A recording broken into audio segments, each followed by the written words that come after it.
জাতীয় সক্ষমতা আমরা অর্জন করেছি, আমাদের পোর্ট ইতিমধ্যে লাভজনক পর্যায়ে আছে। হ্যাঁ, যদি এটাকে কার্যকর করতে হয়, আরও লাভজনক করার নিশ্চয়ই সুযোগ আছে, আরও দক্ষ করার সুযোগ আছে। প্রয়োজন বোধে বিদেশ থেকে আমরা প্রযুক্তি নিয়ে নো হাউ আমরা আমাদের বন্দর ব্যবস্থাপনাকে আমরা উন্নত করতে পারবো, কার্যকর করতে পারবো, তাকে আমরা গতিশীল করতে পারবো। আর যে রাষ্ট্রের বয়স 53-54 বছরে, সে রাষ্ট্র আমরা আমাদের বন্দর যদি চালাতে না পারি, আমরা আমাদের বন্দরের উন্নত ব্যবস্থাপনা যদি করতে না পারি, তাহলে তো আমাদের মুক্তিযুদ্ধ থেকে শুরু করে আমাদের এ পর্যন্ত যত যা অর্জন, তাহলে বলতে হবে যে সবগুলো কিন্তু ব্যর্থ হয়ে যাচ্ছে। সুতরাং আমরা দেখছি, এবং কোনো রাজনৈতিক দল দাবি করেনি, জনগণের কোনো অংশ দাবি করেনি, বন্দরের সাথে যুক্ত যারা আছেন কেউ দাবি করেনি যেগুলো কোনো বিদেশি আমরা পাচ্ছি না, সুতরাং বিদেশি কোনো কোম্পানির কাছে এটাকে আপনারা লিজ দেন। এটা সুতরাং সরকার এবং বন্দরের সাথে একই সাথে আপনারা জানেন, এটার সাথে আমাদের স্বাধীনতা, সার্বভৌমত্ব, জাতীয় নিরাপত্তার প্রশ্নটাও ওতপ্রোতভাবে এর সাথে যুক্ত। তারপরে স্টেক হোল্ডারদের সাথে কোনো কথা নেই, আলাপ আলোচনা নাই, আপনি ধুম করে তো আপনি এই ধরনের চুক্তি করছেন, ফলে আপনার উদ্দেশ্য নিয়ে নানা প্রশ্ন ইতিমধ্যে তৈরি হয়েছে। আমরা বলেছি যে আমরা ইতিবাচক প্রস্তাবনা আমরা দিয়েছি, আমরা আমাদের কিভাবে জাতীয় সক্ষমতা আমরা বৃদ্ধি করতে পারবো, তার জন্য কিভাবে আমরা মনোযোগ দেব, সেগুলো নিয়ে ইতিমধ্যে আলাপ আলোচনা হয়েছে। আমরা ভারতের এবং এই চুক্তিগুলো খুবই বিপজ্জনক। আপনারা জানেন, ভারতের আদানির সাথে গত হাসিনার আমলে যে চুক্তি স্বাক্ষরিত হয়েছে, সেই চুক্তিরও ভেতরকার অনেক কিছু আমাদের জানা নেই। কিন্তু যেটুকু আমরা জানি, সেই চুক্তিতে আমরা যদি আদানির তাদের গ্যাস যদি আমরা ব্যবহার নাও করি, তারপরেও আমাদেরকে তার জন্য বাড়তি টাকা আমাদেরকে পরিশোধ করতে হবে। এরকম বিপজ্জনক, দেশবিরোধী, সার্বভৌমত্ব বিরোধী, জনস্বার্থ বিরোধী আদানির সাথে স্বাক্ষর করা হয়েছে। আমরা আশঙ্কা করি যে দুটো কন্টেইনার টার্মিনালের যে চুক্তি হয়েছে, এই চুক্তির মধ্যেও আমাদের জনস্বার্থ বিরোধী, দেশ বিরোধী, জাতীয় স্বার্থ বিরোধী, সার্বভৌমত্ব বিরোধী, এমনকি জাতীয় নিরাপত্তা বিরোধী এখানে কোনো চুক্তির কোনো শর্ত এখানে কাজ করতে পারে। বাংলাদেশ কতটুকু লাভবান হবে, কিভাবে লাভবান হবে, কোনো কিছুই এটা আমাদের কাছে এখনো পর্যন্ত পরিষ্কার নয়। সুতরাং আমরা খুব স্পষ্ট করে সরকারকে দাবি করতে চাই, আমাদের নেতৃবৃন্দরা তারা বলবেন। আমি বিপ্লবী ওয়ার্কার্স পার্টি থেকে আমাদের পরিষ্কার বক্তব্য, এই স্বাক্ষরিত চুক্তি যেখানে আপনারা অতি গোপনীয়তার সাথে করেছেন, সুতরাং এই চুক্তির কার্যক্রম অনতিবিলম্বে এটাকে বন্ধ করা দরকার। দুই হচ্ছে, এবং এই চুক্তি যেটুকু দাঁড়িয়েছে এটাকে জনসমক্ষে এটাকে প্রকাশ করবেন। যদি ন্যূনতমভাবে আমরা মনে করি যে আগামী ফেব্রুয়ারিতে জাতীয় নির্বাচন, সেই জাতীয় নির্বাচনের পরে নতুন যে সংসদ গঠিত হবে, আমরা বলেছি এই ধরনের জাতীয় স্বার্থ সংশ্লিষ্ট যে কোনো চুক্তি এটা পার্লামেন্টে এটা উত্থাপিত হবে, পার্লামেন্টে এটা খোলামেলা আলাপ আলোচনা হবে, পার্লামেন্টে এখানে আলাপ আলোচনার পরে পার্লামেন্ট যদি কোনো মতামত দেয়, কোনো সিদ্ধান্ত দেয়, তারপরে আমরা ভবিষ্যতে যে কোনো চুক্তি সেটা জনগণকে জানিয়ে এই চুক্তিগুলো স্বাক্ষর করার প্রয়োজন হবে। আমরা নিশ্চয়ই একা নিশ্চয়ই আমরা পথ চলতে পারবো না, আমাদের বিদেশি বিনিয়োগের প্রয়োজন হবে। নিশ্চয়ই আমরা সেই বিদেশি বিনিয়োগের জন্য যে গণতান্ত্রিক পরিবেশ দরকার, নির্বাচিত সরকার দরকার, শক্তিশালী যে একটা রাজনৈতিক অবস্থান দরকার।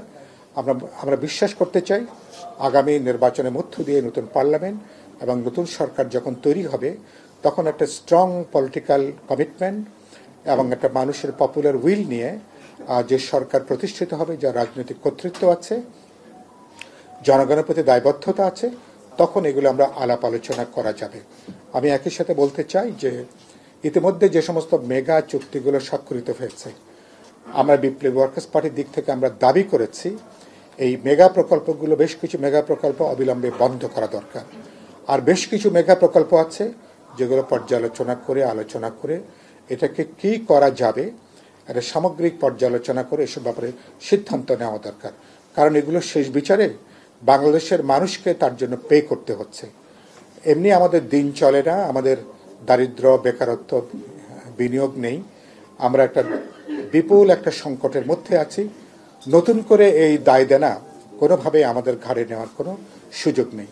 আর আমরা যেটা আপনি কন্টেইনার পোর্ট বলি, যে কোনো মেগা প্রকল্প বলি, গণশুনানি ছাড়া, যাদের জন্য এই প্রকল্প সমাজের নানা স্টেক হোল্ডারদের সাথে মতামত আলাপ আলোচনা করা ছাড়া, গণশুনানি ছাড়া ভবিষ্যতে এ ধরনের কোনো মেগা প্রকল্প নেওয়ার কোনো সুযোগ নেই। আপনি 30 বছরের জন্য আপনি আমার বন্দরকে আপনি লিজ দেবেন, 22 বছরের জন্য আপনি কন্টেইনার টার্মিনাল আপনি তৈরি করবেন, এই ক্ষমতা তো, এই সম্মতি তো আমরা তো অন্তর্বর্তী সরকারকে তো আমরা তো দেইনি। তাহলে আপনাদেরকে যেটা দেইনি সেটা আগ বাড়িয়ে নেবার মধ্যে তো আমি দেখছি যে হয়তো অন্য কোনো উদ্দেশ্য এখানে কাজ করতে পারে। সুতরাং আমরা বলবো এগুলো বন্ধ করবেন।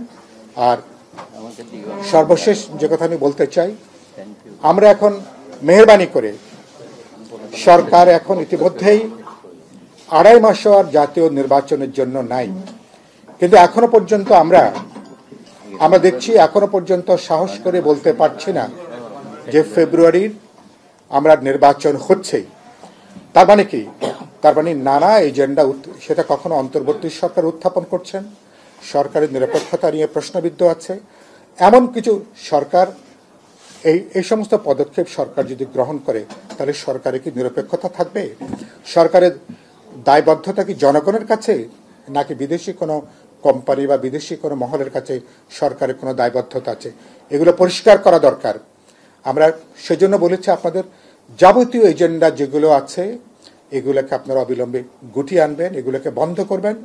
বিচার সংস্কারের প্রক্রিয়ায় আগামী জাতীয় নির্বাচন, সেই নির্বাচন এখনো পর্যন্ত সরকার নিরপেক্ষতা প্রশ্নবিদ্ধ।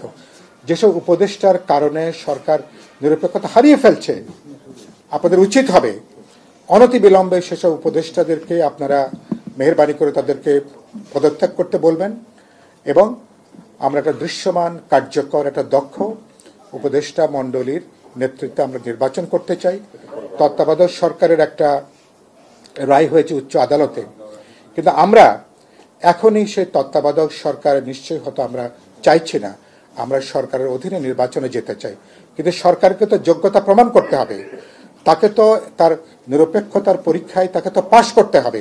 সেজন্য বিতর্কিত উপদেষ্টা বলি, এখান থেকে যেমন সরে আসতে হবে, বিতর্কিত যাবতীয় পদক্ষেপ এখান থেকে সরকারকে অব্যাহতি নিতে হবে। এবং তাহলে আমরা মনে করি আমরা নির্বাচনের মধ্য দিয়ে বাংলাদেশের গণতান্ত্রিক অভিযাত্রার পথে হাঁটতে পারবে। আমি কথা বলে আমাদের ইতিমধ্যেই আমাদের সম্মানিত আলোচকবৃন্দর অনেকেই তারা ইতিমধ্যে হাজির হয়েছেন এবং তারা কথা বলবেন। আমরা এই সভাটাকে বলেছি মত বিনিময় এবং একটা পরামর্শ সভা। আমরা এই ইস্যুতে দুর্ভাগ্যজনকভাবে নির্বাচনে এত বড় কর্মকাণ্ডের মাঝখানেও দেশ রক্ষার জন্য, জনদাবিতে, দেশের সার্বভৌমত্বের প্রশ্ন, জাতীয় অর্থনীতির প্রশ্নের জন্য আমাদেরকে আজকে রাজনৈতিক দলগুলোকে আমন্ত্রণ করতে হয়েছে।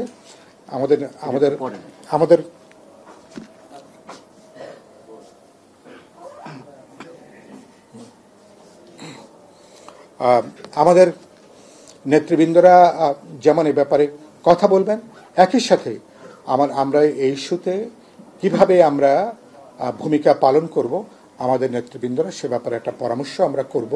এবং প্রয়োজন বোধে যারা আজকে আমরা এখানে একত্রিত হয়েছি, কিভাবে নিজেরা আলাদা করে কি সমন্বিতভাবে আমরা সরকারকে কিভাবে এই দেশ বিরোধী, নিরাপত্তা বিরোধী চুক্তি থেকে তাদেরকে সরে আসতে বাধ্য করতে পারি, এ ব্যাপারে তারা পরামর্শ দেবেন।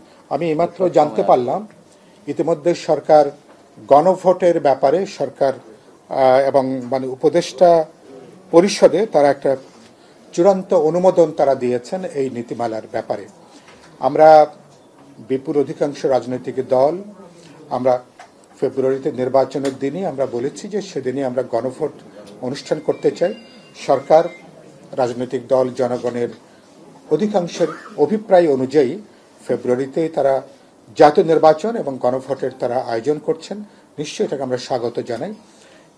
কিন্তু গণভোটের নীতিমালা কি আছে সেটা যেমন দেখবার প্রশ্ন আছে, কিন্তু একই সাথে বিষয়গুলোকে যেভাবে হাজির করা হয়েছে এটা যথেষ্ট জটিলতা ইতিমধ্যে তৈরি করেছে। 4টা ভাগে ভাগ করা হয়েছে, 4টা প্রশ্ন, উত্তর দিতে হবে হ্যাঁ বা নাতে একটা প্রশ্নে। ফলে এটা যথেষ্ট ঝুঁকিপূর্ণ এবং খানিকটা বলতে পারেন একটু অনিশ্চিত একটা কিন্তু হয়ে যেতে পারে।